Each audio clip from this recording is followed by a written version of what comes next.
Some of them are finding a way home. Africa Bureau Chief Andrew Simmons followed one Sudanese family returning from Moyo in northern Uganda to their village near Kayo Keji in southern Sudan. They're about to embark on a journey, the distance a lifetime away. Some of them, like 14-year-old Nyapet Betty Elisoma, were born refugees here in Uganda. She hasn't known any other way of life. Her father, Baggy, fled from the war in South Sudan in 1987. Now he's heading home with his second wife, Joanne Margaret, another Sudanese refugee he married here, and their young family. They're part of a UNHCR repatriation program that's seen more than 50,000 people return home from 6 countries. Right now, they're not afraid of soldiers. They all believe peace will hold in South Sudan.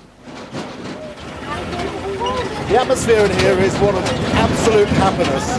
It's taken 20 years for this rickety truck ride to happen.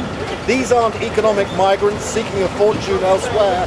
They simply want to go home, and they're not sure what's in store for them. I'll be very happy today when I reach our motherland, because I've stayed a long time in Uganda.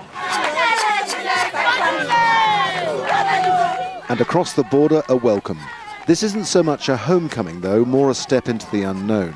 In Uganda, they had support services. Here, they're in a country with desperate development needs after 2 decades of war. They get a briefing on AIDS awareness, about the dangers of unexploded mines. They'll all get basic packs of aid and transport for the final leg home. Wherever they live, the roads are barely usable, but the Elisoma family are unperturbed. Their tiring one-day journey ends on foot with a half-hour trek to the land that's been in Baggy's family for generations. His house was destroyed many years ago, and his farm has turned back into bushland. So tell me, where was your house? It's behind that mangoes there. It's now grown bush now. As you can see, now going to take me long to make it. Massive amount of work. Very much work. Have you got the money for that? No, I don't have money. No money, but for now that doesn't matter to him. He's back on his land, meeting his long-lost relatives. The children are picking fruit from the trees. To them, this remote, fertile land is everything. In reality, his family have no home of their own yet. While this sort of repatriation makes a start at cutting record refugee numbers, serious follow-up assistance is required. Post-war South Sudan is in need.